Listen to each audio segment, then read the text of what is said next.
are you and how is it? Yeah, really good. My shoulders put up better than expected, and that's honest. The physios have all let me know that they probably expected a bit worse, which is an awesome thing to hear. So yeah, feeling great, and I have no doubt that I will be able to compete at my best capacity on Sunday. Do you think the opposition might come out and target it? They can try. Did you fear worse? Did it cross your mind to think, oh, this might be? No, I didn't. I've done shoulder injuries before and didn't feel any different.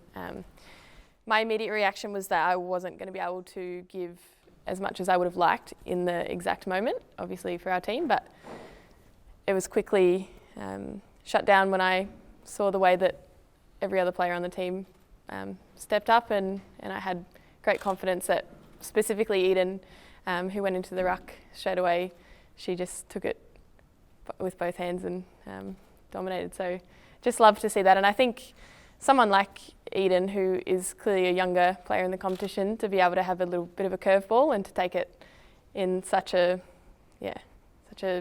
great fashion was really impressive and inspiring, to be honest. So I'll certainly be looking at that if there's ever a scenario where I have to do the same. What's the plan for rehab and training with the shoulder this week? To do what I'm told, and I'll wait to hear, and it's just little adjustments, and obviously not aggravating it is the main thing that I'll be avoiding. And yeah, other than that, just waiting for direction, and I've got a few little things to do to give myself the best chance, obviously to be 100%, which I will do, and I've already done. So yeah, good to go. What did the weekend look like? Were you icing at midnight or anything like that? I think that's a bit of a myth maybe, but no, just recovery, sleep, eating well, drinking water, that sort of stuff. And again, not aggravating it. There's no point in going overboard. And the first 48 hours, I guess, are the key moments to give your body, because I mean it's just another example of how incredible the human body is. And I watched it in full flight. Go to work, and now I've turned up today and feeling great. So it was really cool thing to watch unfold. I saw your post on Instagram about your recovery, that it was your best recovery I think you'd had for the entire season. And Daisy was talking before about the team priming at the right time of the year. What does seeing the raw numbers do for you mentally? Yeah, you're referencing. I put an Instagram story about this is the funny old band that I wear. It's called a Whoop band, and it basically it's got my heart rate and stuff, and it shows me how I recover, and it gives me real time feedback, and I take that on board because I'm trying to find an edge anywhere I can. So yeah, I'll certainly look into it. But also, I mean, you know how you feel when you wake up in the morning, and I felt particularly good, so I thought I'd confirm that. And yeah, ironically, it was the best apparently, according to the data. So just thought I'd put it out there and let everyone know. Feeling good. Does it help you though, like coming off the back of, as you say, a bit of an injury scare, to, as you say, know the numbers reflect the way that you feel, and as I say, give you that little sort of mental tick? I've done so much work, as has the entire team, on the mental side of things and controlling what you can control. This is another one of those things. Obviously, there's the weather, there's the scoreboard, but then of course there's injuries. So this was one that we've been training for and has presented itself in real time, and I am proud of myself with the way that I've gone about it from a mental space, and come in today and got reassured that we're in a good place. So yeah, I think hopefully that answers your question. It's sort of an unusual one because there was no contact involved. It just almost looks like an overstretch.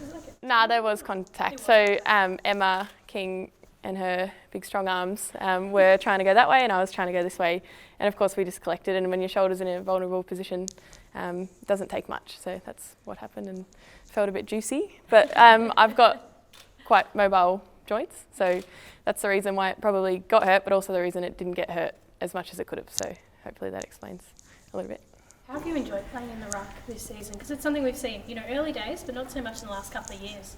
Yeah, early days, like under 15s or something. I always enjoyed. I love to jump, love to run, and I think there's advantages structurally, of course, in there. And I think the opportunity to give Loz a chop out is something that I enjoy most. I think anytime I can, give her a bit of relief, I'm more than happy to. And I guess that's where the opportunity came from, and then the idea was there, and then I had to go and work on my fitness and come back and prove that I could get it done. So that's where we're at now, and I'm feeling great. And I'll look forward to hopefully going up against Tayla Harris, who in my opinion's been an incredible development and story, and I love the way she competes, so I can't wait to see how I go and how Loz goes, and maybe even Ito.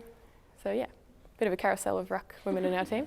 Maybe Lil will end up in there as well. I'm sure it's not going to be lost that you are going back to face Brisbane, and obviously going back to try and win a grand final in Queensland too, which, do you sort of feel like it's almost a bit of a full circle moment for you? Yeah, I suppose I haven't really thought about it like that, to be honest. The only thing I was immediately thinking was, that's great, Mum and Dad don't have to pay for flights. So yeah, I think it'll be a nice, maybe sentimental in a way, but not enough to think about it too much. But yeah, to be honest, I will be happy literally anywhere. As Dave said, on any patch of grass, I'm happy to be with this group. And against Brisbane, I actually find it funny when obviously people, say I played at Brisbane, but ultimately in the first season there was a maximum of 7 games played, and I had just finished school, and being a part of AFLW was an incredible thing to be a part of in the first season, but no one knew what it was, no one knew what it meant. And going from playing footy, maybe training twice a week, at I wouldn't have thought much intensity, and then playing on the weekend for fun, and then all of a sudden we're on TV, playing for an AFL club. It was a pretty incredible transition. And then I always wanted to live in Victoria, and it wasn't about Brisbane Lions to Carlton Football Club, it was about Queensland to Victoria. And I mean, opportunities, as we all know, with work present in all sorts of shapes and sizes, and that was the path, and now I've ended up here at Melbourne Footy Club and couldn't be happier and loving every second of it. The things that you've learnt since you've come to Melbourne, is your game more rounded? Yeah, too many to list really. So many things, and it's all... Yeah. Well, I mean, obviously when you've got a coach like Mick, a captain like Days, and then every player and person that's involved in our program, I'm learning something literally every day, whether it be on field, off field, strength and conditioning, learning about myself, about how my body recovers. I take it all in, and I love it, and I love to learn. So yeah, I think I've learnt an immeasurable amount. Do you remember the first time you met Daisy? I know there's a photo of us on Icon Park from when I would have been like 15 or 14 or something, looking quite slender. And yeah, so Daisy and I, definitely back then, but would we have met, Daisy's obviously behind the camera, would we have met a little bit earlier maybe? Probably in passing, but I think, yeah, I was a young, naive kid from Brisbane who just played for fun and enjoyed it and didn't know what was in the future. And so I think you can... Also the fact that obviously in Victoria, AFL for women was probably much further ahead than it was in Queensland, and had I have lived here and grown up being exposed to players such as Days, who was winning all the best and fairest medals and everything, maybe I would have been able to look closer. But without that exposure that AFLW brings, TV and media, how's some little Queensland kid to know? So as soon as I got the first dose of DPS, I was addicted. So yeah, I think, and here we are, like it's crazy how life works out, and I wouldn't change it for the world. So you didn't really know who she was when you had that photo on Icon? Is that what you're saying? No, I think that photo we had we'd had some sort of high performance camp or something it was called, and then yeah, that's how we crossed paths back then. But I reckon there would have been times before, but definitely, of course, in the very first season, we found ourselves at in this big long table with Gil McLaughlin, chatting to 12 players that were representing each individual club, and I think we probably had a more in-depth chat rather than a 15-year-old talking. It was an 18-year-old, so it was a little bit, tiny bit more comprehensive. You've played in 3 grand finals before and haven't won one yet. I think that's great. Is Yep. that front of mind going into Sunday? Grand finals are hard enough to get in, let alone win them. So I think I'm fortunate to have been in them in the first place, and we'll take the experience for sure. But I think anyone would agree that it's the hardest thing in footy to win, and only one team wins, and there's plenty of others who are doing everything possible to get there as well. So I won't be thinking about the previous ones, but I'll certainly be taking the lessons. And it's not so much game style, it's more just the whole event and the whole atmosphere. It's different. I feel fortunate that our group recently has been in one, so I think we can draw on that. We're interstate again, so obviously Adelaide last season and then now Brisbane. So there's those elements which I love. I think this group loves to travel as well, and we enjoy each other's company probably more than we enjoy company of anyone else in our lives. So yeah, I think that's something that we'll certainly be able to draw on to bring out the best in ourselves. What would it mean to you to win? Paint a picture for us. Well, I'm not that much of an artist, but I can try and paint a picture. To win, as Daze mentioned earlier, would be something that I would and the rest of the group would be able to take with us for the rest of our lives and share it together. I think there's nothing better than having an achievement with the group of people that you love to be around.